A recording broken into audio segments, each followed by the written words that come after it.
Gledalke in gledalci, lepo pozdravljeni. Državljanke in državljani bomo v nedeljo 22. marca volili nov sklic 90-članskega državnega zbora. Ena izmed 8 volilnih enot je celjska, ki ima tako kot vse 11 volilnih okrajev. Na VTV smo kandidate iz 5. volilne enote povabili k predstavitvi oziroma soočenju. Danes so z nami v studiu 4, ki so se odločili za predstavitev. Janja Rednjak, ki v volilnem okraju Velenje 2 kandidira na listi Socialni demokrati. Pozdravljeni. Dober večer. Janko Kopošar, ki je v volilnem okraju Velenje 2 kandidat Preroda stranke Vladimirja Prebiliča. Dober večer. Dober večer, hvala za vabilo. Jožef Jelen, kandidat Slovenske demokratske stranke v volilnem okraju Mozirje. Dober večer. Dober večer. In pa magister Miran Gajšek, ki kandidira na listi Gibanje Svoboda v volilnem okraju Mozirje. Tudi vam dober večer. Dober večer. Za uvodno predstavitev bodo kandidati imeli časa minuto in pol, na to pa za vsak odgovor 1 minuto in v vsakem krogu 30 sekund za repliko. Pripravili smo tudi več hitrih vprašanj z odgovori da ali ne. In zdaj uvodna predstavitev naših kandidatov. Gospa Janja Rednjak. Doma ste v Velenju oziroma Lipju, ste velenjska svetnica in od oktobra 2025 nadomestna poslanka v državnem zboru. Znani ste zlasti po svojem delu v več humanitarnih društvih, ste članica stranke SD. Zakaj ste se ponovno odločili za kandidaturo? Kaj iz volilnega programa stranke je za vas še posebej pomembno? In pa stranka nastopa z geslom Dogovor za mir, razvoj in blaginjo. Izvolite. Dober večer še enkrat. Moje ime je Janja Rednjak in v bistvu si želim oziroma kandidiram ravno zaradi tega, da bi nadaljevala svoje delo, ki sem ga v teh 3 mesecih začela in imam še kar veliko nalog, da jih dokončam. Zdaj zagotovo je naš program dogovor in to pomeni mir, razvoj in blaginja. Ni enega brez drugega. In tako delujem tudi sama, ker sem človek terena, pomagam ljudem in se mi zdi, da samo vsi skupaj lahko omogočimo prihodnost, ki si jo želimo prav vsi. V teh prelomnih časih je v bistvu tudi odločilno, da vodenje države zaupamo preudarnim ljudem in sama se počutim dovolj odgovorno in pa močno, bom rekla tudi kot žensko, da lahko zastopam svoje mesto, svoje ime, državljanke, državljani v Državnem zboru Republike Slovenije. Hvala lepa. Janko Kopošar, doma ste v Slatinah v Šmartnem ob Paki. Po izobrazbi ste ekonomist, od leta 2012 pa župan občine Šmartno ob Paki. Kandidirate na listi Preroda stranke Vladimirja Prebiliča. Je to vaša prva kandidatura za poslanca? Zakaj ste se odločili za kandidaturo? Ali ste član stranke Prerod in kaj iz volilnega programa stranke je za vas še posebej pomembno? Stranka pa nastopa z geslom Prerodimo Slovenijo. Izvolite. Ja, res je, verjetno me gledalke in gledalci poznajo kot župana občine Šmartno ob Paki. Prvič sodelujem na državnozborskih volitvah, k temu pa me je pritegnil predsednik stranke Vlado Prebilič, s katerim smo sodelovala že v preteklosti, se že pravzaprav dolga leta dobro poznama in so nama blizu obema podobne vrednote, ki jih stranka Prerod, stranka Vladimirja Prebiliča tudi zagovarja. Torej, v tem programu sem tudi nekako našel sebe kot možnega poslanca v tem sklicu. Verjamem, da mi lahko izkušnje, ki sem jih pridobil z vodenjem občine, 14. leto jo že vodim, pri tem delu koristijo, predvsem pa seveda želi stranka Prerod vnesti v slovenski politični prostor že to, kar samo ime pomeni Prerod, predvsem pa več medsebojnega zaupanja, več medsebojnega spoštovanja, kulturo dialoga,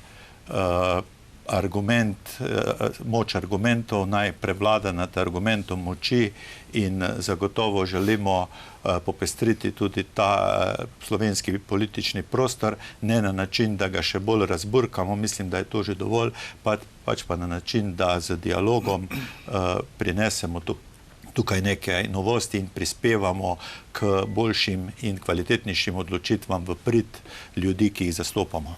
Hvala lepa. Jožef Jelen. Živite v Mozirju, bili ste rudarski tehnik, že upokojen, dolgoletni občinski svetnik v Mozirju, v tem mandatu ste poslanec. Ste član stranke SDS. Zakaj ste se odločili ponovno kandidirati in kaj iz volilnega programa stranke je za vas še posebej pomembno? Stranka nastopa z geslom Vstani Slovenija. Ja, hvala lepa za vprašanje. Ja, jaz res sem že kar dolgo v politiki. Od leta 2002 sem občinski svetnik v občini Mozirje in sem nekako kar vesel na razvoj kraja, občine Mozirje. V tem času sem bil tudi podžupan, tako da bi rekel, da dobro poznam delovanje te lokalne skupnosti, vendar sem videl tukaj izziv za kandidiranje tudi v državni zbor, ker pač opažam, da se glas iz podeželja nekako ne sliši v Ljubljani in v Gornji Savinjski imamo kar nekaj izzivov. Vemo, da je leta 2023 bila poplava v Zgornji Savinjski dolini in tudi drugje. In sam sem na to temo bil zelo aktiven tudi v državnem zboru. In to mi je nekako glavno vodilo v tem mandatu tudi naprej. Jaz bi si strašno želel, da pridemo čim prej do državnega prostorskega načrta, da rešimo protipoplavno zaščito v Zgornji Savinjski dolini in tudi širše, da zaščitimo industrijske cone, da zaščitimo domove in vse te zadeve. Zdaj, naslednja stvar je tudi decentralizacija Slovenije. Jaz si strašno prizadevam in tudi Slovenska demokratska stranka si prizadevamo, da bi vzpostavili regije, da bi določene stvari prenesli iz države na regije in iz občine na regijo, tako da bi nekako lažje prišli potem do določenih projektov, lažje bi določene projekte speljali, za katere je bilo več denarja in za hitrejši razvoj. Hvala lepa. Magister Miran Gajšek. Prihajate iz Celja, na svojih poklicnih poteh v Celju in Ljubljani ste ves čas povezani s področjem prostorskega in urbanističnega načrtovanja. Trenutno ste državni sekretar na Ministrstvu za naravne vire in prostor. Ali ste član Gibanja Svoboda? Zakaj ste se odločili kandidirati za poslanca in sicer v volilnem okraju Mozirje? Kaj iz volilnega programa stranke je za vas še posebej pomembno? Stranka nastopa z geslom Slovenija naprej. Izvolite. Ja, hvala lepa. Poglejte, sem član Gibanja Svoboda od leta 2022 in najpomembnejše, kar me je vodilo pri tej kandidaturi za poslanca, je to, da bi v državnem zboru nadaljevali z delom, ki smo ga pravzaprav že začeli. Moje delovno področje je urbanizem in urejanje prostora in v naši državi nekako velja, da so postopki prepočasni in preveč komplicirani. Mi smo v zadnjih dveh letih in pol dejansko pospešili postopke umeščanja v prostor, dejansko, to je dokazljivo, kar pomeni, da se da delati hitreje. Ravno na področju popoplavne obnove, najprej intervencij, zdaj sanacije, pomagamo občinam, da se čim prej pride do občinskih prostorskih načrtov, do lokacijskih preveritev za poplavljence, to je ena, to, kar je povedal gospod Jelen. Začeli smo delati, imamo pobudo za državni prostorski načrt, v bistvu bodo 3 državni prostorski načrti, Spodnja Savinjska dolina, Zgornja Savinjska dolina in Zadrečka dolina, in verjamem, da se v 2 letih da dokončati državni prostorski načrt. To znamo. Ključno, kar je delovno področje našega ministrstva, kjer sem trenutno zaposlen, je narava, prostor in vode in ravno na teh področjih moramo še popraviti, dopolniti zakonodajo, da bojo postopki dejansko hitrejši. To v tej državi si zaslužimo in to moramo tudi narediti. Hvala lepa. Za začetek se dotaknimo področja gospodarskega razvoja. Za odgovor imate 60 sekund, za repliko imate na voljo 30 sekund. Ali Slovenijo ocenjujete kot gospodarsko uspešno državo? Slovensko in še posebej savinjsko-šaleško gospodarstvo je pred novimi izzivi zaradi izstopa iz premoga. Katere so po vašem mnenju najbolj perspektivne panoge, ki bi jih morali razvijati v Savinjsko-šaleški dolini? Kako bi jih razvijali? Pa začnimo, gospod Kopošar. Ja, torej, Slovenija je globalno gledano izjemno majhna država, s temu primerno je tudi naše gospodarstvo majhno, naša ekonomija ni tako velika kot druge zunanje in seveda tudi, bom rekel, gospodarski vpliv, svetovni, globalni trendi se potem odražajo pri nas tako, da ko pride kriza, je kriza tudi pri nas, ko gre dobro, bom rekel, ko je napredek, takrat pa tudi pri nas gre dobro. Slovenci imamo tradicijo v gospodarstvu, Slovenci smo pridni ljudje in imamo znanje in na tem je treba graditi, na inovacijah, na znanju, na strokovnosti, seveda tudi pospeševati tiste panoge, ki prinašajo višjo dodano vrednost in tukaj je seveda Šaleška in pa Savinjska regija morda malo specifična, vemo v Velenju energetika, pa to prestrukturiranje, ki nas sedaj čaka. V Zgornji Savinjski dolini predvsem pa vemo, da je podjetniški duh izjemno, bom rekel, plemenit, z dolgo tradicijo, tam pa, bom rekel, malo gospodarstvo, družinska podjetja, seveda pa na osnovi lesa. Hvala lepa, gospod Gajšek. Kar se tiče gospodarskega razvoja in delovnih mest, je potrebno posebej poudariti, da moramo pogledati seveda vprašanje regije, v kateri smo, to je regija Saša, se pravi od Velenja, Šoštanja, Šmartnega pa vse do Zgornje Savinjske doline, do Solčave, vse občine. In tukaj je uspelo, da je bil sprejet zakon o prestrukturiranju regije Saša, zakon o postopnem zapiranju premogovnika Velenje in tako imenovan intervencijski zakon glede Teša. Vse to omogoča dejansko pomoč gospodarstvu. Moramo pa se zavedati, da ne moremo, niti kot država, verjetno tudi kot regija, pomagati vsem gospodarskim panogam. Se pravi, tukaj je treba forsirati oziroma pomagati tisto, v čemer smo najboljši. Definitivno je to v Šaleški dolini energetika. Tukaj je potrebno videti, katere so še druge gospodarske panoge, katerim bi pomagali, predvsem pa kar se tiče delovnega področja, umeščanja v prostor, pomagati podjetjem, da čim prej pride do gradbenih dovoljenj. Hvala lepa, gospa Rednjak. Slovenija mora razvijati gospodarstvo z visoko dodano vrednostjo, ki pa v bistvu ustvarja stabilna in dobro plačana ter kakovostna delovna mesta. Zdaj, če bi povzeli še ključne poudarke, se pravi podpora malim in srednjim podjetjem, spodbujanje start-up podjetij, podjetništva, več vlaganj v raziskave in razvoj ter krepitev sodelovanja med univerzami in gospodarstvom. Zdaj v Šaleški dolini imamo že razvoj poslovnih con, tehnoloških parkov, tesnejšega povezana izobraževanja in gospodarstva. V naši dolini imamo znanje, imamo industrijsko tradicijo in znamo delati. V bistvu pa v naši regiji že nastajajo projekti. Med projekte, ki spadajo v razvoj gospodarstva in nova delovna mesta, spada tehnološki park Velenje, potem podjetniški inkubator Stara elektrarna, poslovna cona Pesje vzhod. Tako da mislim, da, še pozabila sem dograditev poslovne cone Stara vas, ki je v 4. fazi razvoja infrastrukture za novo podjetje. Hvala lepa, gospod Jelen. Ja, žal, nekako v Sloveniji niso pač izkoriščeni vsi ti potenciali, katere ima Slovenija. Vemo, da, kot je že bilo rečeno, da smo delovni in zanesljivi Slovenci, delovni ljudje, vendar je pa tukaj pri nas problem pač ta finančna obremenitev dela. Jaz mislim, da bi tu bila naloga vlade oziroma politike, da nekako sprejme oziroma da pripravi boljše delovno okolje za gospodarstvo, za ljudi, da bodo lahko delali in ustvarjali.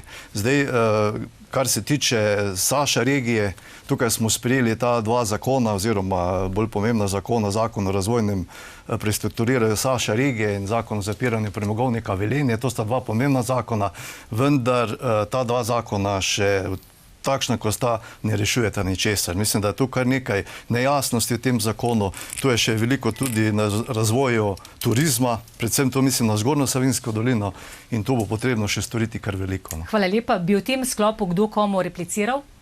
Lahko sam glede ključne stvari, to so davki, se pravi obdavčitev dela. Glejte, to je ena najpomembnejših stvari, davčni sistem, ampak če so davki manjši, potem se moramo vprašati, odkot bomo denar vzeli za tisto, s čemer se pač davki plačujejo. Se pravi za javni sektor, za infrastrukturo, za pomoč občinam. In to je eno ključnih vprašanj, katerega moramo, se strinjam, zastaviti takoj na začetku novega mandata. Jaz bi dodal samo prerod stranka vlade Mirja Prebiliča si bo prizadevala, da v tem mandatu ne bo nobene dodatne davčne obremenitve, potem pa bomo si prizadevali, da bi se zmanjšale birokratske ovire in pa predvsem, da bi se vzpostavilo stabilno okolje za gospodarstvo, da bodo gospodarstveniki natančno vedeli, kaj jih čaka v prihodnosti in tukaj lahko strani državnega zbora in vlade se naredi ogromno. Gospod Jelen, izvolite. Ja, jaz bi repliciral prej na gospoda Gajška, ko je rekel, da je potrebno sprejeti zakonodajo, katera bo pospešila umeščanje objektov v prostor. Poglejte, gospod Gajšek, 4 leta ste imeli v državnem zboru udobno večino, 55 poslancev plus, imeli ste čas, pa bi lahko to, pa mi smo v poslanski skupini Slovenske demokratske stranke na to upozarjali, vendar nismo bili nikoli uslišani. Tako da zdaj govoriti, kaj boste v naslednjem mandatu govorili, naredili, mislim, da je prevečno. Gospa Rednjak? Ja, socialni demokrati zagovarjamo v bistvu moderno industrijsko politiko, ki temelji na inovacijah, raziskavah in znanju.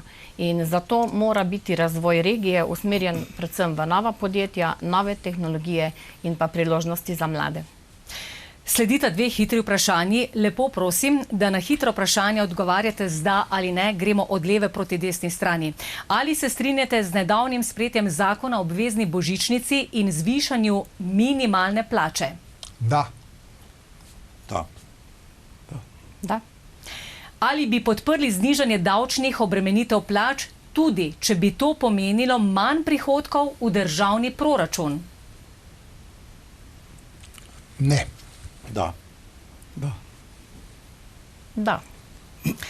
Dotaknimo se prestrukturiranja Saša regije in energetskega prehoda. Za odgovor imate 60 sekund. Eden največjih izzivov za prihodnost Saša regije je postopno opuščanje premoga in prehod na obnovljive vire energije. Premogovna regija Saša ima odobrena sredstva sklada za pravični prehod. Znani so največji projekti, ki bodo financirani iz tega sklada. Ali poznate te projekte in ali jih ocenjujete kot tiste, ki bodo res zagotovila nova delovna mesta in socialno varnost za vse, ki bodo zaradi izstopa iz premoga izgubili delovno mesto, mnoga podjetja pa tudi posle? Začnemo. Gospod Jelen. Ja, takole je narejeno. Zdaj je zakon o postopnem zapiranju premogovnika Velenje, mislim, da ta letnica 2033 nerealna.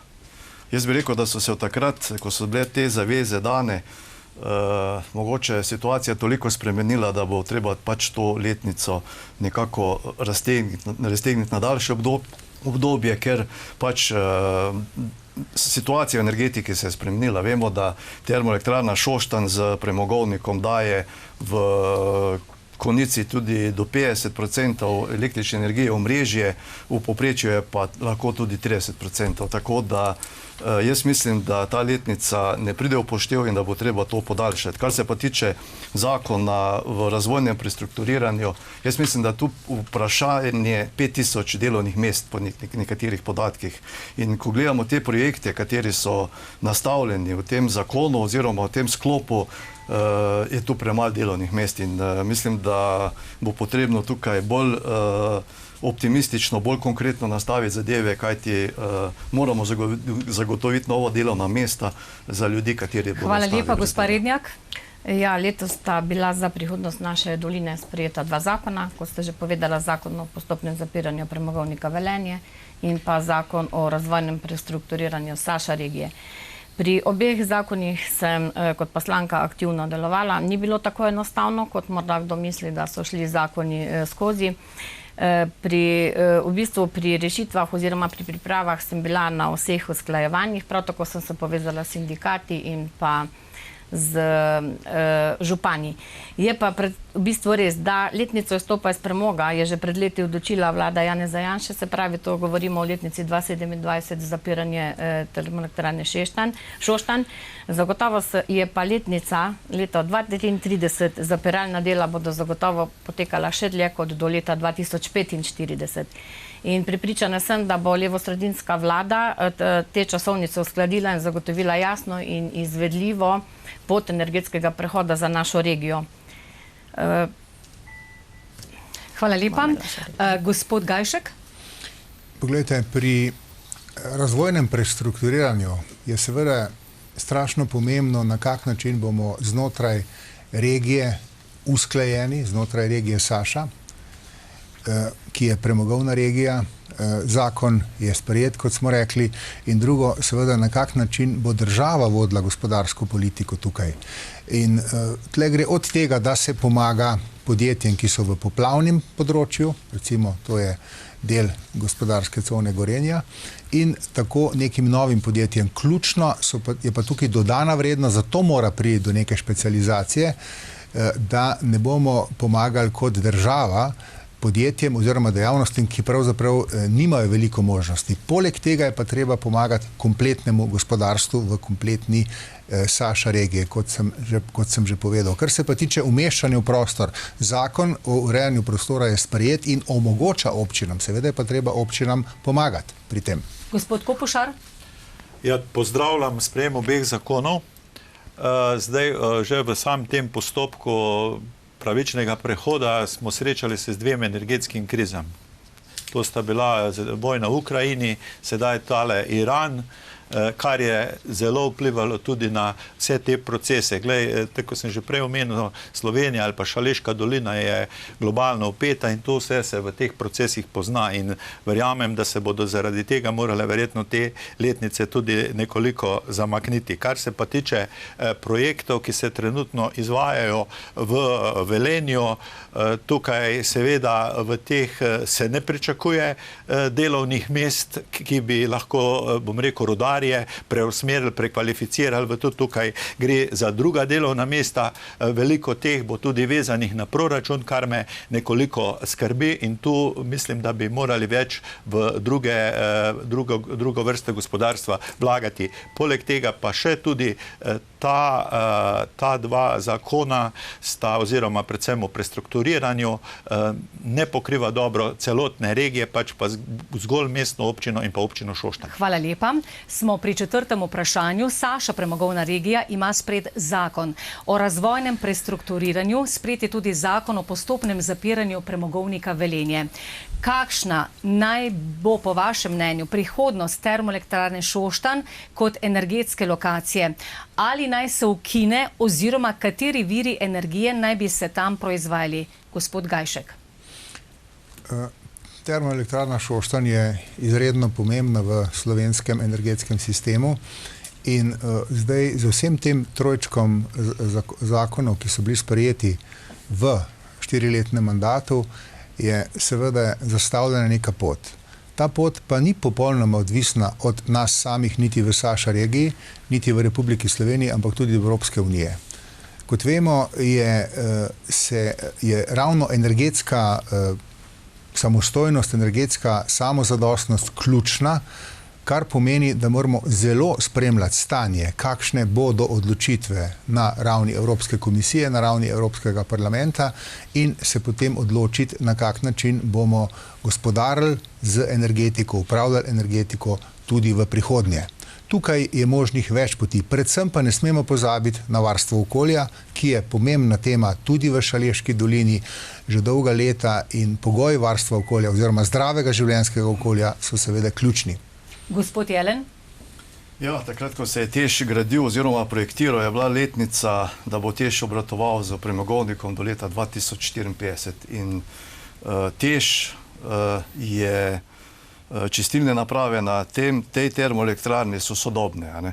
In škoda je, da bi mi zdaj to termoelektrarno zaprli zaradi nekih zavez v tem zelenem prehodu, ker vemo, da ta zeleni prehod povzroča težave po celi Evropi. Vidimo, kaj se dogaja v Nemčiji, kako pač gospodarstvo zaradi tega trpi, ker je elektrika zelo draga, to se odraža že tudi pri nas. Potem je tukaj problem tudi to plačevanje CO2 kvot. Če bi bila cena elektrike iz Teša brez CO2 kvot, bi bila cena okrog 100 evrov, 90 evrov za megavat in bi bila čisto primerljiva cena. Tako da jaz mislim, da tukaj bo potrebno še kar nekaj stvari doreči, tudi v evropskem merilu. Te CO2 kvote so preveč obremenjujoče za termoelektrarno Šoštanj in seveda posledično tudi za ceno električne energije. Gospod Kopušar? Energetska lokacija v Šoštanju in v Velenju je za Slovenijo zagotovo izjemno pomembna, bom rekel pravi dragulj in seveda z njo ravnati tako, kot se v zadnjem času kaže, prekvalificirati jo v toplarno in kar ukiniti na hitro čez noč, seveda to ne gre in to je povsem nespametno. Tudi ne vem, če so te plavajoče sončne elektrarne na jezeru rešitev, ki bi pomenilo takšno pridobitev v smislu energetike za celotno Slovenijo, ki seveda v določenih trenutkih rabi energetsko neodvisnost in zato je Šaleška dolina zato tako pomembna in seveda tudi upravičena, da zaradi tega, zaradi Teša in premogovnika dobi, bom rekel, tako zakonodajo in potem za to zakonodajo, ki je zdaj bila sprejeta, tudi ustrezna sredstva za prestrukturiranje oziroma da bo energetska lokacija na zeleni način oziroma na sonaravni način tudi ohranjena. Ja, danes imamo situacijo, ko moramo v bistvu te časovnice poenotiti in uskladiti. Zdaj do leta 2034 zapiralna dela, govorimo o tem, vendar vsi vemo, da premogovnik ostaja še živ. Ne moremo zapreti tako kot pisarne na ključ, ampak bo še nekaj časa deloval in še nekaj časa bo morali biti kar nekaj zaposlenih v premogovniku. Prav tako pa je prav, da Teš in premogovnik ostaneta še vedno kot backup zadaj in da se nikoli ne zapreta popolnoma, zato ker sami vidimo, kaj se zdaj dogaja v teh časih, v teh krizah, ko je, in če se nam to popolnoma zapre, ostanemo kar naenkrat lahko brez elektrike, prav tako pa tudi brez ogrevanja. Zdaj tukaj bi še mogoče rekla tudi o teh dveh zakonih, da pač me izredno žalosti, da zakona, ki smo jih sprejeli, nista bila sprejeta z vseh poslanskih skupin, se pravi moja kolega iz SDS-a, poslanca Rosec in pa kolega Jelen, zakona nista podprla, sta se pri zakonu vzdržala in to se mi zdi v bistvu za našo dolino na nek način nedopustno.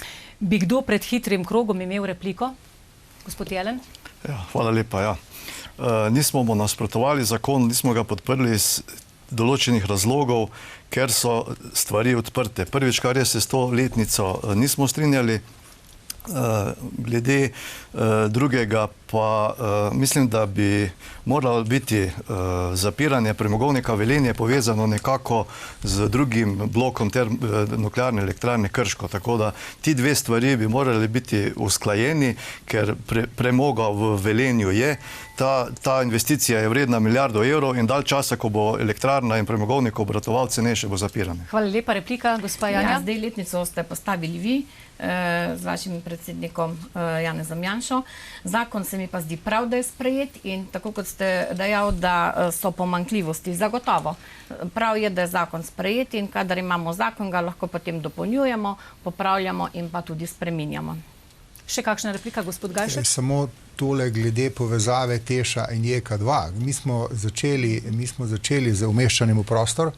Ocenjujemo, da bi v 3 letih končali državni prostorski načrt za JEK2. V vsakem primeru rabimo tudi drugo jedrsko elektrarno v Republiki Sloveniji. Kar se pa tiče premogovnika Velenje, je pa ključno bilo to, da smo se zelo dobro, dolgo časa pa zelo dobro usklajevali s socialnimi partnerji in da naprimer stanovanja v lasti premogovnika Velenje so zdaj že prvih 110 v lasti Republiškega sklada, plačano iz kohezijskega sklada. Hvala lepa, še kakšna replika?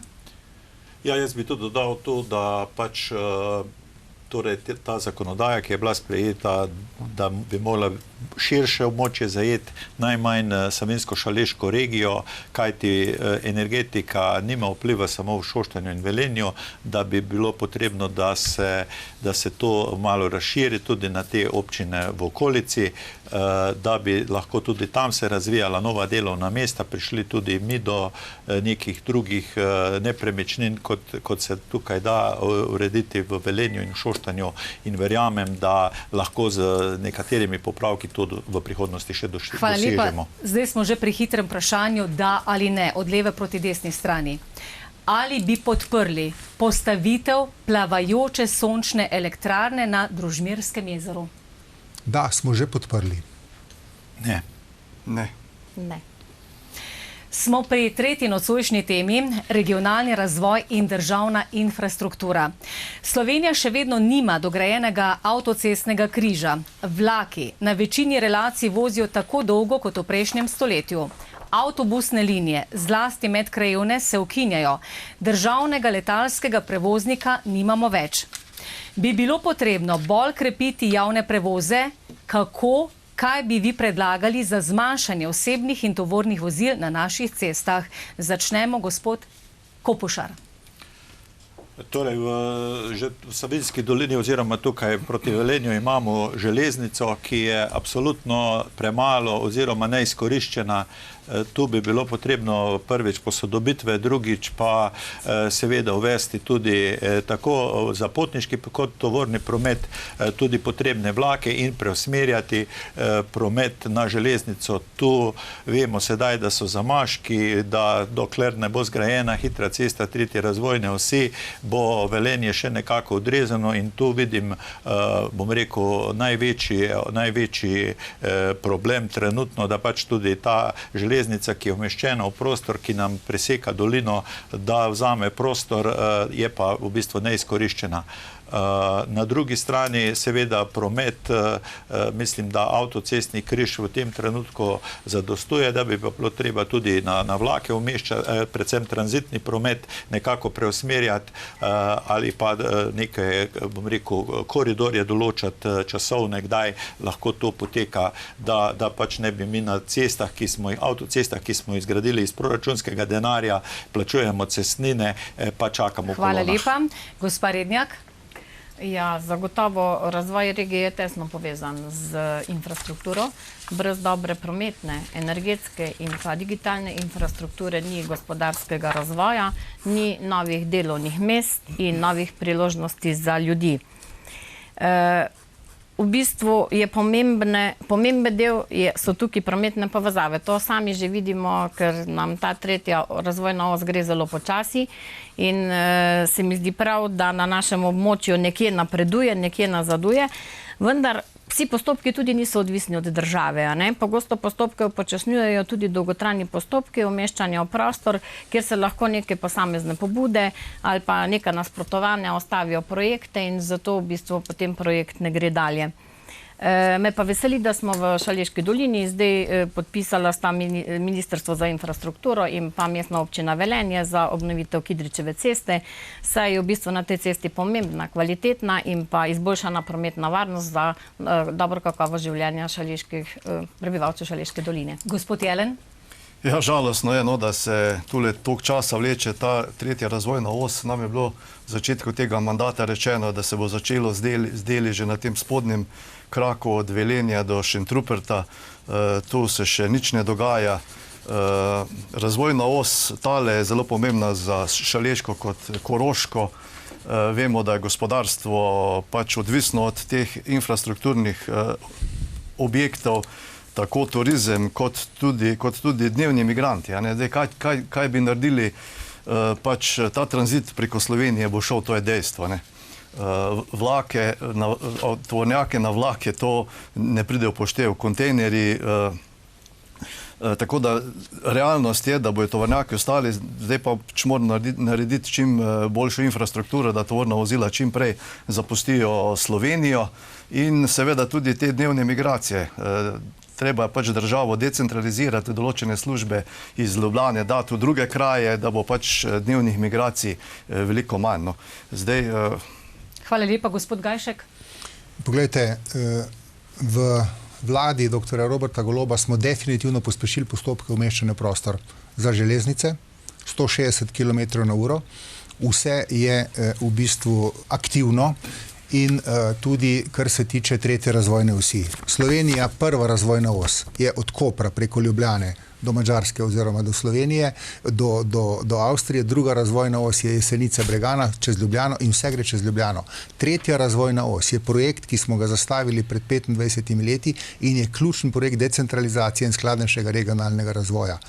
Kar hočem povedati je to, da so vsi odseki na tretji osi od Savinjske doline proti Koroškem zdaj pod kontrolo in lahko pričakujemo, da bodo do leta 2029 dejansko se vozili do Slovenj Gradca. In še, kar je pomembno, zaradi skladnejšega regionalnega razvoja in decentralizacije, tudi med Celjem in Novim mestom smo obudili projekt Od mrtvih. Tudi tam se začenja načrtovati.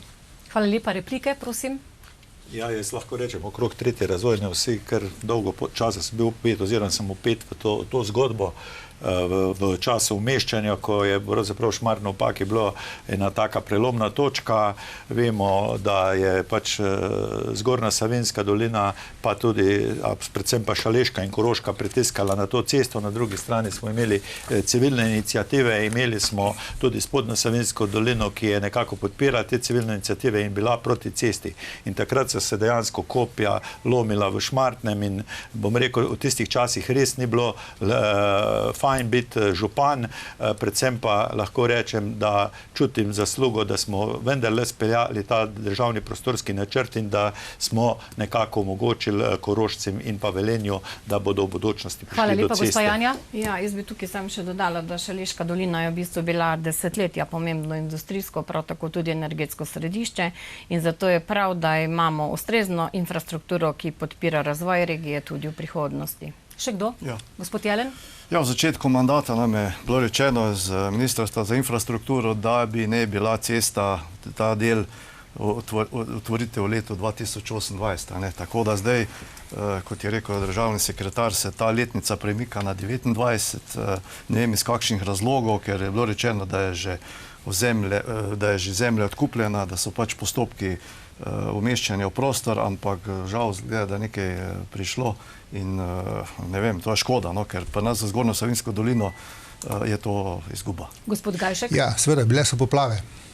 Katastrofalne poplave 2023 so dejansko postavile na glavo nekatere rešitve. Mi smo te zadeve rešili z novo hidrologijo, novimi hidrološko-hidravličnimi študijami. Pa še eno stvar je treba povedati, ker pač kandidiram v Mozirju, tudi državni prostorski načrt za cesto Podgora-Letuš bo sprejet v letošnjem letu v vsakem primeru. In kar pomeni, da bo tudi Zgornja Savinjska bistveno bolje navezana na tretjo razvojno os. Hvala lepa. In zdaj hitro vprašanje. Da ali ne? Ali bi kot poslanec, poslanka podprli uvedbo pravnih pokrajin v Sloveniji? Koliko? Ne. Zaradi tega, ker imamo statistične regije in ker ne rabimo še enega proračunskega uporabnika. 12. Da. Da. Ne. Rekli ste da, koliko? Ja, to je pač odločitev, ko bo težko reči. Hvala lepa. Smo pri okolju in kakovosti bivanja. Ob razvoju gospodarstva in infrastrukture se postavlja vprašanje ravnotežja med razvojem in varovanjem okolja. Ali po vašem mnenju današnje tako imenovane zelene tehnologije in trajnostni razvoj, kot je zastavljen, spodbuja to ravnotežje? Gospa Rednjak. Ko govorimo o razvoju regije, moramo vedno govoriti tudi, tako kot ste rekli, o okolju in kakovostnem bivanjem ljudi. Šaleška dolina je desetletja v bistvu živela z energetiko, še živimo z industrijo in naša regija se danes sooča z velikim izzivom, z zelenim in energetskim prehodom. Ta prehod mora biti pravičen, premišljen in trajnosten. Zdaj, eden od prostorov, ki ima za Šaleško dolino poseben pomen, je tudi Družmirsko jezero. In to jezero v bistvu ni samo prostor na zemljevidu, je del identitete kraja, del zgodovine in je pomemben prostor za kakovost bivanja, za razvoj turizma in tudi naše prihodnosti. Obnovljivi viri energije so pomemben del prihodnosti, vendar mora biti vsak projekt pripravljen odgovorno, pregledno in zagotovo v sodelovanju z ljudmi. Torej, zeleni prehod da, vendar skupaj z občankami in občani. Gospod Jelen? Ja, podnebne spremembe so dejstvo, tega se pač ne bomo mogli izogniti.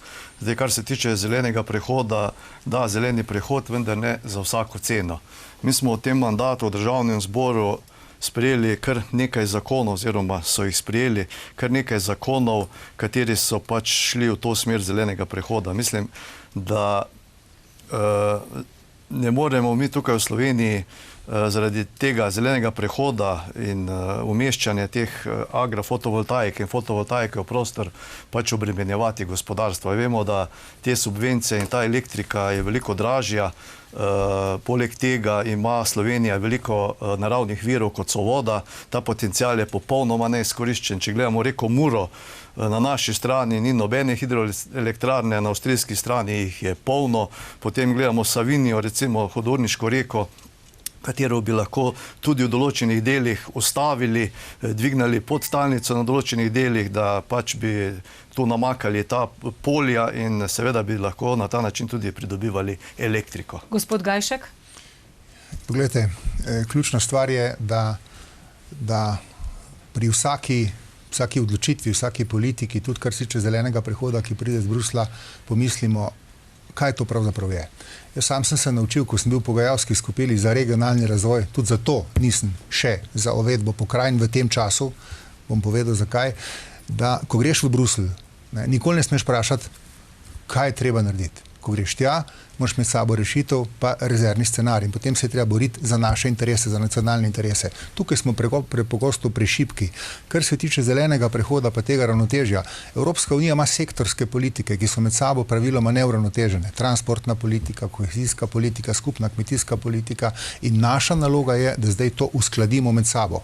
Pomagamo lahko v smislu prostorskega načrtovanja, ker vsak poseg v prostor mora iti preko okoljske presoje.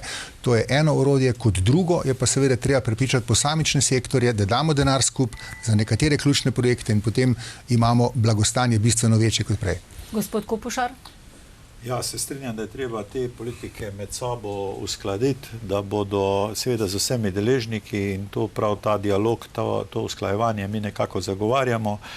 Treba se zavedati, da pač, bom rekel, na račun nekih žrtev se pač drugi razvija. In če samo menim Šmartno v Paki, ki je za hitro cesto žrtvovalo 25 domov in približno 3% svoje površine, da je sedaj za poplave, zopet za poplavno varnost Spodnje Savinjske doline, Celja, Laškega, zopet selimo 34 hiš, je to v smislu razvoja, govorimo o neravnotežnem razvoju, oziroma so možnosti take skupnosti manjše podeželja se nekako krnijo napram mestom, ki pa se seveda razvijajo, in tukaj seveda zato zagovarjamo tudi decentralizacijo in pa tudi razvoj manjših sredin, kar je pa treba seveda uravnotežiti. Kar se tiče pa teh novih tehnologij, pa verjamem, da so vse sposobne, vendar pa vse to stane, so dosegljive, vendar pa to stane, to moram poudariti. Hvala lepa. Replike, prosim.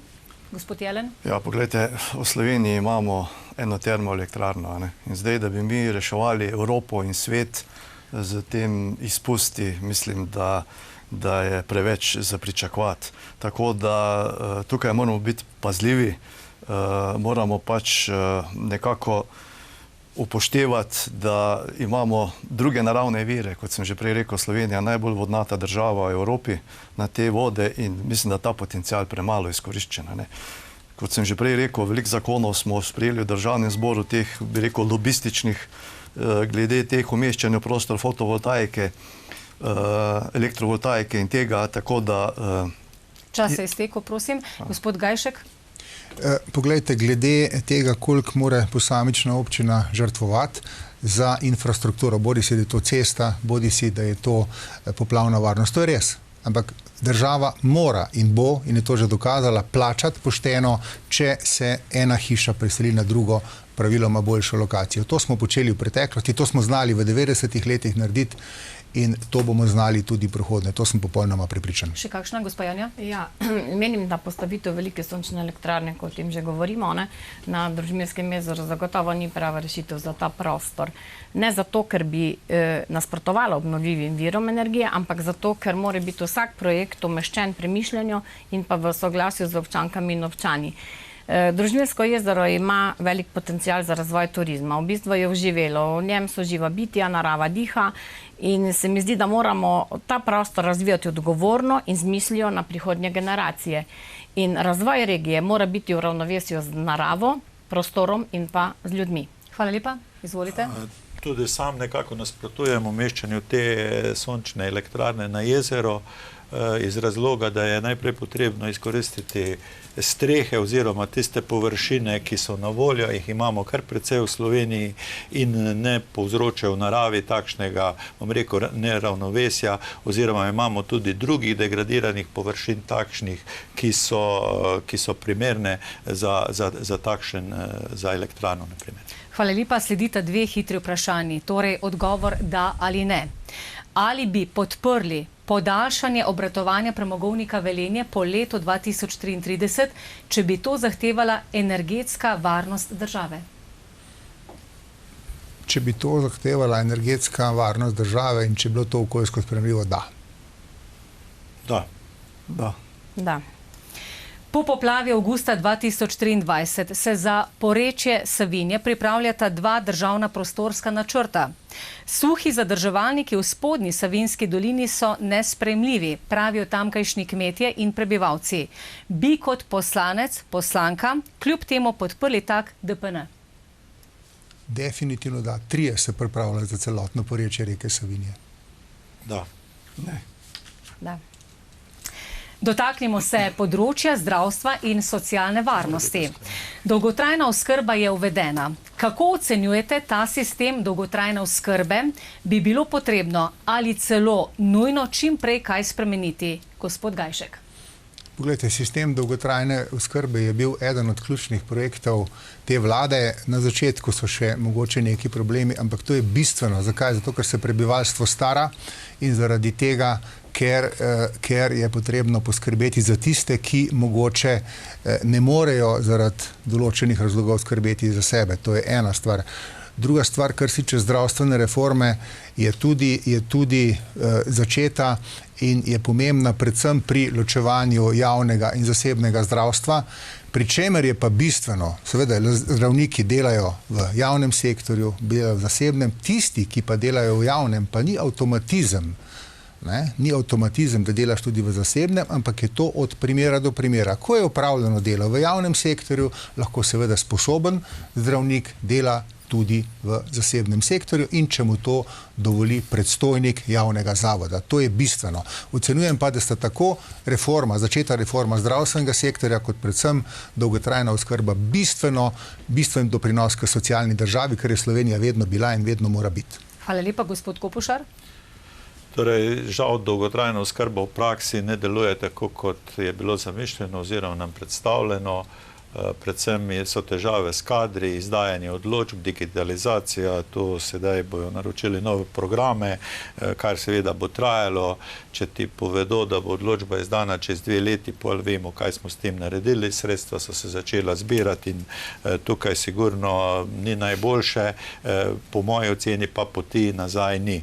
Kar se tiče zdravstva, seveda zagovarjamo v prerodu stranki Vladimirja Prebiliča javno zdravstvo, zagovarjamo, da je potrebno, da se vsi deležniki nekako dogovorijo oziroma da imamo dobro zdravstvo, da ga je treba nadgraditi, da je potrebno sprejeti dolgoročno strategijo, ki mora biti konsens, ki ne sme biti odvisen od leve ali desne politike, kajti pacienti, bolniki so vsi naši in za njih je treba poskrbeti.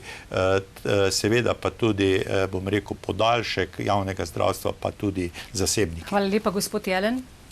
Ja, kar se tiče zakona o dolgotrajni oskrbi, ta zakon je bil sprejet že v prejšnji vladi, vedno ga je ta vlada za 2 leti zamaknila. Kar je pa tukaj problem, je pa to, ker je pač aktualna vlada začela pobirati takoj prispevke, ko še pač ta dolgotrajna oskrba ni delovala. Kar je treba najprej narediti, je potrebno to narediti, da je treba pač upokojence izključiti iz tega sistema, da ne bodo vplačevali v ta sistem, potem SP in ti, ko plačujejo po 2%, je treba spremeniti tako, da bodo plačevali samo 1%, kar seveda ni prav, da dvojno plačujejo. Kar se pa tiče v zdravstvo, prioriteta te vlade aktualne je bilo tudi zdravstvo, pa vemo, da smo prišli iz čakalnih vrst, smo prišli v čakalne kolone. Treba je dati pacijenta v prvo vrsto, v ospredje. Za pacijenta ni važno, a je to javni ali je zasebni. V tem primeru, ko so take čakalne vrste, je potreba vse resurse vključiti, da se čim prej te vrste skrajšajo. Gospa Rednjak? Zakon o dolgotrajni oskrbi je zelo pomemben korak naprej. In prav je, da je zakon sprejet. Pred 13 leti ga je res začela vaša vlada Janeza Janše, ampak ga ni dokončala. In se mi zdi prav, da je zakon zagledal luč. Res je, da v zakonu je nekaj pomanjkljivosti. Kot poslanka sem že postavila nekaj vprašanj. Zagotovo se bodo vprašanja pojavljala, pomanjkljivosti bodo, ampak ker je zakon sprejet, se pravi, da se lahko dopolnjuje, popravlja in šele na terenu. In sama sem človek terena in vidim, kaj je v redu in kaj ni v redu. In če bomo poslanci šli na teren, bomo ta zakon v naslednji vladi zagotovo preko v enem letu uskladili tako, kot mora biti. Zdaj, naš zdravstveni sistem prav tako potrebuje prenovo. Menim, da je potrebno dati direktorjem zdravstvenih zavodov več upravljavske pristojnosti in moči, da lahko v bistvu na nek učinkovit način vodijo zdravstvene ustanove. Ob tem pa je zagotovo treba povedati to, da je ZZZS še vedno hkrati plačnik in pomemben kreator zdravstvenih storitev. Hvala lepa. Replike? Gospod Kopošar? V prerodu stranki Vladimirja Prebiliča zagotovo zdravstvu posvečamo posebno pozornost. Dr. Janez Poklukar je pripravil program za to področje v 10 točkah, ki zajema od, kot sem dejal, že od ohranitve javnega zdravstva do sprejema strategije za naslednje obdobje, dolgoročnejše, pa na koncu tudi do paliativne oskrbe in da so zajeti vsi deležniki, predvsem zdravniki, ki so uspešni in dobri, ter seveda ne smemo pozabiti tudi na medicinske sestre. Gospod Gajšek? Ja, pogledajte, kar se tiče Zavoda za zdravstveno zavarovanje, zavod ima gospodari 6 milijardi evrov. To je ogromno denarja in poanta tega je, kar je tudi v programu Gibanja Svoboda, da to ne more biti nek, se upravičujem, mrtev kapital, ampak da je treba aktivno delati na tem in ta sredstva tudi oplajati. To je prva zadeva. Druga stvar, kar se tiče zdravstva, bistvene so investicije v zdravstvo in opreme. Zakaj je bil takšen razmah zasebnega zdravstva, sej konec koncev? Prav zato, ker se je premalo vlagalo v objekte in v opremo. Zdaj se vlaga konkretno tudi zdravstveni dom v Nazarju, ki pokriva kompletno novo Zgornjo Savinjsko dolino in z novim vodstvom tudi bistveno boljše gospodarje. Hvala lepa. Gospod Jelen? Z zakonom o zdravstveni dejavnosti je pač prišlo do tega, da se je pač omejilo zdravnike. Mislim, da v tem primeru, kot sem že prej rekel, da je potrebno pač skrajšati čakalne vrste, je potrebno pač uporabiti vse resurse, kar jih imamo v Sloveniji. Zdaj, zdravniki so odhajali zato, ker niso imeli pogojev. Mislim, da je treba tudi pogoje dela, to preobremenjenost je potrebno urediti, tako da ni prav, da je vlada začela vojno z zdravniki, da so jih pač imeli za dvoživke in tako naprej. To ni prav in to bo potrebno v naslednjem mandatu popraviti. Gospa Janja? Glede na to smo že prej omenili, da je pomemben kreator zdravstvenih storitev v prvi vrsti ZZZS, se pravi, da bo naloga prihodnje levosredinske vlade, da nadaljujemo začrtano pot reform in da se ta razmerja v sistemu čim bolje uredijo. Prav tako pa, kot je povedal kolega Kopošar, da se izgubljajo pravice recimo ali pa da se dolgo čakajo na dolgotrajno oskrbo te odločbe. To zagotovo drži. Sama sem bila tudi kot poslanka, sem zakon potrdila, prav pa je, da ga tudi spremljam in na napake v Državnem zboru opozarjam. In zdaj hitro vprašanje, da ali ne. Ali menite, da so največje težave v slovenskih zdravstvenih ustanovah predvsem posledica neustrezne zakonodaje ali slabega vodenja zdravstvenih ustanov? niso posledica neustrezne zakonodaje, to je lahko tudi slabo vodenje. Oboje. Neustrezno zakonodajo. Jaz bi rekla oboje. Hvala lepa. Naslednje vprašanje. Mladi pravijo, da težko sploh dobijo najemno stanovanje. Za netržno najemnino še težje. Nakup si le redko kdo lahko privošči. Kakšni so vaši predlogi, da bi se to spremenilo, da bi mladi ostajali v regiji? Gospod Jelen. Ja. Problem Slovenije je, ker se mladi izseljujejo iz podeželja, prav tako se mladi izseljujejo iz države, ne. Dejstvo je, no, da v Sloveniji ni cenjeno delo in tu je potrebno narediti spremembe. Mislim, da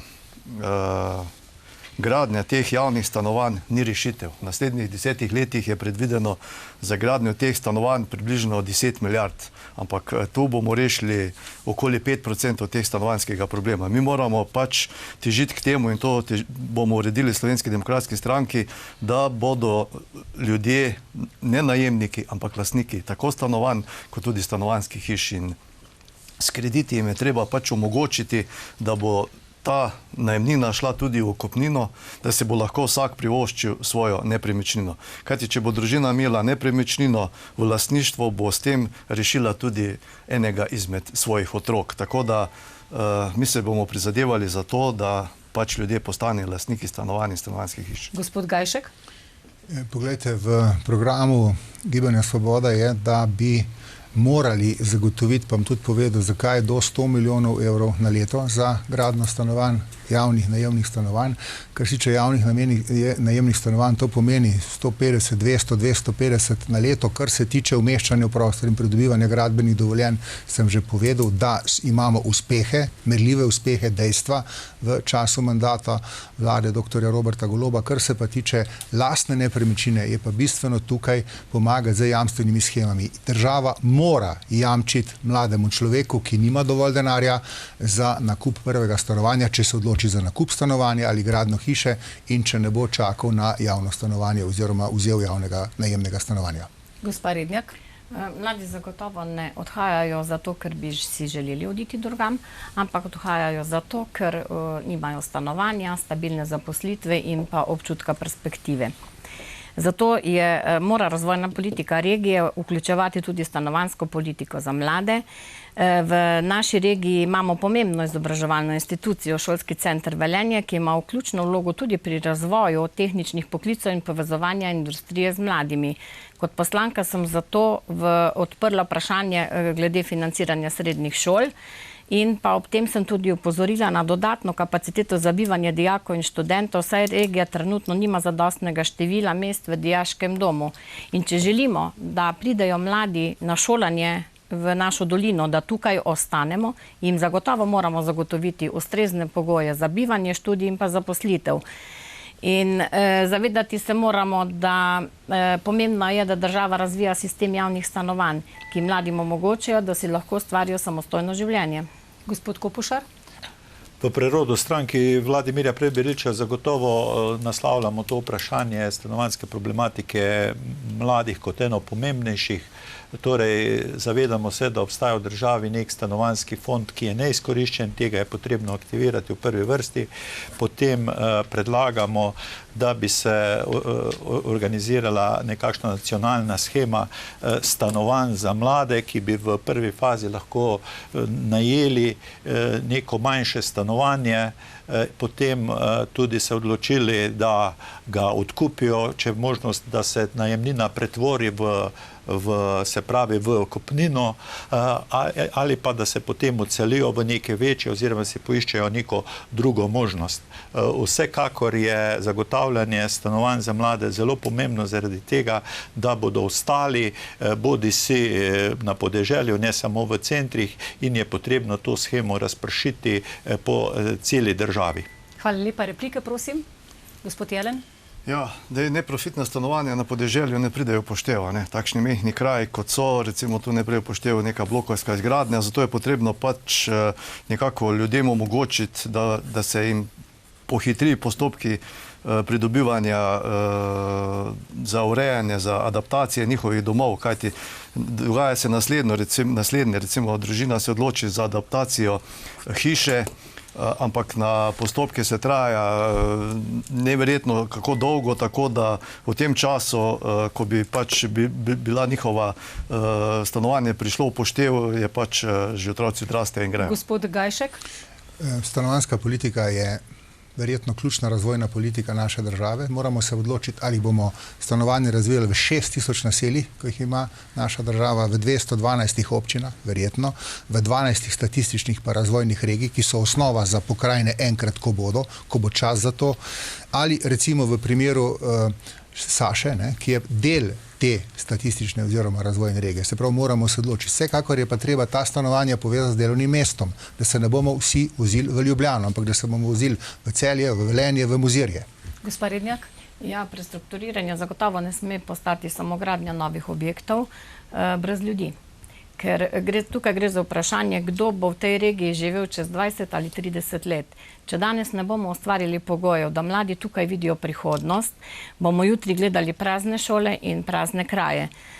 Zato se mi zdi, da je najpomembnejše, da brez mladih in v bistvu neko sporočilo, ki daje jasen glas, brez mladih ni prestrukturiranja. In prihodnost regije so ljudje, predvsem mladi, ki bodo tukaj živeli. In demografija zame pomeni to ključ od stanovanja in kvalitetna starost. Gospod Kopušar? No, zagotovo sem mislil ta stanovanja locirati v bližini delovnih mest. Potem treba je vzpostaviti ta proces, ko se mladi osamosvajajo od staršev, se pravi v začetku jim zadostuje morda garsonjera, enosobno manjše stanovanje, potem pa seveda to prerašča v mlade družine in ta razvoj jim moramo na nek način omogočiti skozi te sheme in tudi finančno omogočiti, bodi si z jamstvenim schemi, da jih kreditiramo, ali pa da se recimo najemnina pretvori v kupnino in na ta način, da pridejo nekako na nek relativno kratek rok tudi do svojih stanovanj. Hvala lepa in zdaj hitro vprašanje, da ali ne. Ali bi kot poslanec, poslanka glasovali za brezplačno predšolsko vzgojo oziroma vrtec za vse otroke? Da. Da, se je že skoraj. Da. Proračun Slovenije za leto 2026 je načrtovan v višini 15,9 milijarde evrov prihodkov in okoli 17,7 milijarde odhodkov. Predviden primanjkljaj znaša okoli 2,1 milijardi evrov. Se vam zdi takšen javnofinančni primanjkljaj problematičen? Če ja, kako oziroma na katerih področjih bi manjšali sredstva? Začnimo, gospa Rednjak. Ja, zagotovo ja. Zmanjšati ga je pa v bistvu treba na tistih področjih, kjer je pač v bistvu to, kjer se da. Kratko in jedrnato. Gospod Gajšek?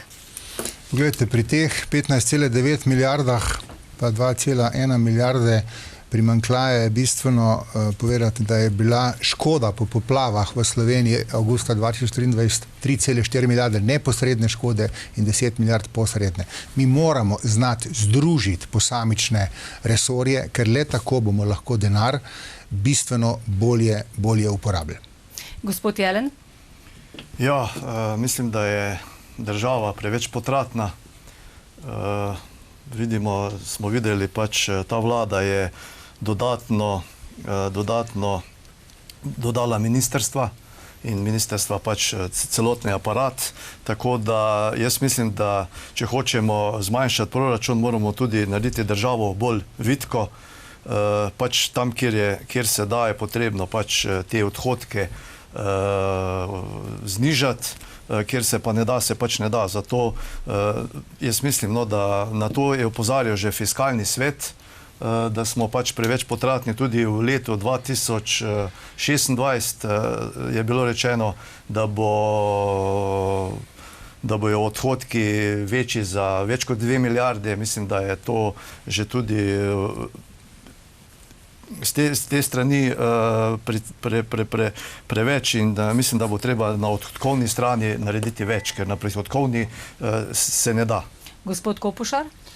No, že samo načrtovanje tako velikega proračunskega primanjkljaja po moji oceni ni dobro, ne glede na to, da so, kot je bilo omenjeno, je potrebno sanirati po poplavah, vendar v prerodu stranke vlade Mirja Predbiliča vidimo veliko, bom rekel, odhajanja iz proračunov in tudi drugje na račun korupcije. Tukaj se ocenjuje, da na letni ravni skoraj 3 milijarde, oziroma govori se o takih številkah, kar je ogromno, kar pomeni v bistvu celo cesto tretje razvojne osi v enem letu, da na raznih nivojih uide na račun korupcije. In tukaj bi se dalo zagotovo prihraniti na vseh področjih, jaz jih ne bom našteval, če začnemo že lahko tudi pri zdravstvu, če hočete, pa do infrastrukture in povsod, kjer dejansko so tudi nekatere cene ušle izpod nadzora, kar ni dobro, no, in jih tudi v Evropi mislim, da ni takih.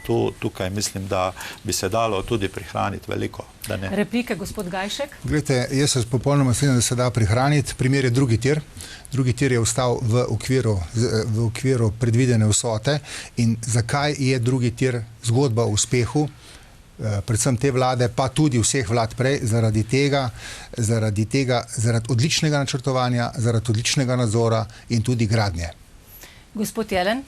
Ja, pričali smo v tem mandatu pri investicijah aneksi na anekse in mislim, da je to tudi podraži celotno sliko, potem nabava, kot je bila ta litijska, sodne stavbe, potem nakup 13.000 računalnikov in to, kar smo v zadnjih dneh vidimo, te prisluhe, kako se pač dela s tem javnim denarjem, kako je pač treba določene provizije plačevati. Mislim, da bi tu morali organe pregona nastopiti takoj. Gospa Rednjak? Odgovorna javna poraba pomeni, da vlagamo v projekte, ki ljudem prenašajo dolgoročne koristi, ne pa kratkoročnih političnih točk. Boste še vi, gospod Kopošar? Ja, jaz lahko dodam, no, da pač tako kot sem že omenil, korupcija je zagotovo eden temeljnih problemov te družbe in če recimo, bom rekel, že na politiki na najvišjih nivojih ne dajo dobrega zgleda, da to nikakor ne mora biti dobro tudi za ljudi in da se brez sramu, brez moralne odgovornosti še ostaje na svojih položajih, to se mi nikakor ne zdi v redu. Sam sigurno ne bi tako ravnal, kolikor bi bil kakršenkoli sum, da sem se kaj okoriščal na račun občinskih sredstev. Hvala lepa in zdaj hitro vprašanje, da ali ne. Ali se vam trenutno število ministrstev zdi primerno? Bi podprli krčenje javne uprave? Pri tem pa mislimo predvsem na zaposlene na ministrstvih, upravnih enotah, občinah. Število ministrstev je vedno primerno, je vprašanje, kako delamo na ministrstvih. Mi smo dokazali, da znamo delati dobro in celo zelo dobro. Jaz bi zmanjšal število ministrstev, v upravi pa je treba seveda narediti analizo, kdo dela in kdo ne. Jaz trdim, da na občinah delamo zelo veliko in zelo kvalitetno. Število ministrstev definitivno bi zmanjšali, kar se pa tiče javne uprave in lokalnih skupnosti, je pa odvisno od primera do primera. Nekatere stvari se da združevati, druge ne, tako da tukaj je še velike rezerve. Jaz sem zagotovo tudi zato, da se bi število ministrstev se lahko zmanjša. Pri javni upravi je pa tako, da je treba pogledati, kje se da, kje ne, kje so v bistvu, kje pridobimo, pa kje izgubimo. Hvala lepa. Lani je bil sprejet Šutarjev zakon, po katerem lahko med drugim policija sama določi varnostno tvegano območje. Se vam zdijo določila tega zakona primerna ali ne? Kako varno se vi počutite v Sloveniji? Začne gospod Kopošar. No, Slovenija je vsekakor varna država. Je pa potrebno povedati, da so na posameznih območjih, tako kot je bilo to tudi Šutarjev zakon, posledica specifična območja. Romi na eni strani, na drugi strani migranti, pa obmejna območja, pa potem tudi ta narodnostno mešana območja, kjer je veliko tujcev in to so vse specifike. Na podeželju sigurno drugače. In Kot sem rekel, Slovenija je varna, vendar pa je potrebno to varnost seveda tudi zagotavljati. To je velika vrednota, ki jo mi tudi zagovarjamo. Na drugi strani pa seveda se treba zavedati, da med represijo in pa med človekovimi pravicami in svoboščinami je potrebno najti primerno razmerje, da bomo se še naprej počutili dobro, svobodno in da bomo še naprej lahko živeli tako, kot v Sloveniji živimo sedaj. Tako da Šuterjev zakon ocenjujem kot koristen, predvsem za tisto območje, čemur je bil namenjen. Gospod Gajšek? Vsekakor je Šuterjev zakon kot en zelo pomemben in ključen zakon in zelo potreben, zelo dober, z vsemi detajli, kot ste povedali. Je pa treba povedati, da se je vlada Republike Slovenije aktivno vključila v reševanje romske problematike. S 5 občinami so podpisana pisma o nameri glede zagotovitve bivališč pod pogoji. Seveda mora vsaka skupnost plačati tudi za to. Za romsko skupnost se sredstva zbirajo na državni ravni po zakonodaji, seveda morajo biti pa tudi lastna sredstva. Predvsem bi pa tukaj želel poudariti, da imamo po Republiki Sloveniji različne izkušnje z romsko skupnostjo. V Prekmurju je znan primer Plušče, ki je urejeno naselje, imajo nogometni klub in tam je situacija nekoliko drugačna, ampak na splošno rečeno lahko ocenjujem, da se v Republiki Sloveniji počutimo varno. Seveda moramo pa to stalno skrbeti, da bo ta varnost zagotovljena tudi v prihodnje. Gospod Jelen? Ja, takšen zakon, kot je bil Šuterjev, je bil obravnavan v Državnem zboru že kakšno leto prej, tudi na pobudo teh županov jugovzhodne Slovenije, vendar pa koalicija ni imela za njega posluha. Tako da škoda, ko je prišlo do te smrtne žrtve, da je bil potem ta zakon sprejet. Kar se pa tiče varnosti v Sloveniji, se varnostna situacija spreminja. Moramo vedeti, da se pač število policistov in teh operativnih kadrov, kateri so namenjeni za varovanje Slovenije in ljudi in premoženja, slabša. Število policajev je iz meseca v mesec manj. Mislim, da bi pač morali na tem področju narediti nekaj več, kajti kaj nam pomaga blaginja, če nismo varni, če je potrebno se nekako organizirati, da si zavaruješ svoje premoženje z raznimi kamerami ali celo na drug način. Mislim, da bo tu potrebno narediti več. Gospa Rednjak? Varnost je zagotovo ena temeljnih nalog države in Šuterjev zakon je zagotovo prava stvar. Ljudje morajo imeti občutek, da živijo v varnem okolju, doma, na ulici in pa zagotovo tudi v svoji skupnosti. Zato je pomembno, da država zagotavlja dobro delujoče varnostne institucije, kot so policija, civilna zaščita in druge službe, ki skrbijo za zaščito ljudi in pa njihovega premoženja. Hkrati pa je tudi zelo pomembno sodelovanje med državo, lokalnimi skupnostmi in prebivalci. Saj varnost ni v bistvu samo naloga institucije, ampak je tudi skupna odgovornost naše družbe. Tako da v današnjem svetu pa je varnost vedno bolj povezana tudi z mednarodnim sodelovanjem. To zagotovo tudi sedaj občutimo. Slovenija je del Evropske unije in širše skupnosti, zato je pomembno, da ostanemo zanesljiva partnerica, ki podpiramo mir, dialog in pa zagotovo sodelovanje med državami. Replike? Gospod Kopušar? Ja, mene v zadnjem času skrbi prometna varnost, kjer nam v zadnjih letih zopet narašča število prometnih nesreč s smrtnim izidom. Tako da tukaj bo potrebno zagotovo nekaj storiti. Na drugi strani pa, to kot je bilo omenjeno, policisti zagotovo bi morali biti, bom rekel, njihov položaj bolje urejen, bolj bi morali biti stimulirani in tudi seveda imeti potreben ugled, potrebno spoštovanje, potreben odnos do njih in to, da bo tudi ta poklic znova imel vrednost, kot jo je že imel. Hvala lepa, gospod Jelen. V Slovenski demokratski stranki bomo takoj ob nastopu mandata uvedli tudi avtocestno policijo, s čimer bomo tudi povečali pretočnost cest, ker vemo, kaj vse se dogaja na avtocestah. Jaz vsak dan, ko se vozim v Ljubljano, vidim, kaj se dogaja in tu je potrebno narediti red. Gospod Gajšek? Glede varnosti v državi je ključno dejstvo, da je naša geostrateška lega izjemna in iz tega mora potem biti tudi neka geopolitika naše države. To pomeni, da moramo skrbeti za vse tokove. kar se tiče Evropske unije, prosti pretok dela, kapitala, ljudi in dobrin, ob hkrati kontroli tega, kar se dogaja. In ne smemo pozabiti, da smo še vedno država članica NATO skupnosti, še vedno. Gospa Rednjak? Varnost namreč ne pomeni samo vojaške moči, to se moramo zavedati.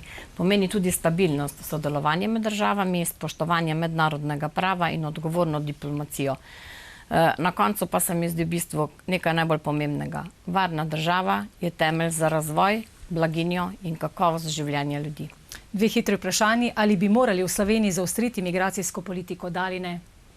V primeru, da je število migrantov večje, da. Da. Da. Ali bi glasovali za izstop Slovenije iz Evropske unije ali NATO?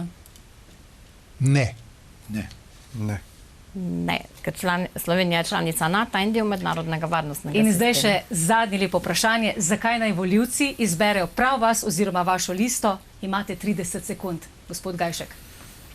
Poglejte, predvsem zaradi tega, kar smo naredili v mandatu vlade dr. Roberta Goloba, to so dejstva, to so izmerljiva dejstva, pa bom naštel samo nekaj. Bistveno smo pospešili umeščanje v prostor, to je dejstvo, da državnim prostorskim načrtovanjem pomagamo občinam, to je zdaj uzakonjeno, to je prvič, vodimo neko medresorsko usklajevanje posamičnih projektov, to pomeni, da pomagamo pri tem, kolikor smo posamične sektorske politike. Se opravičujem, gospod Kopušar.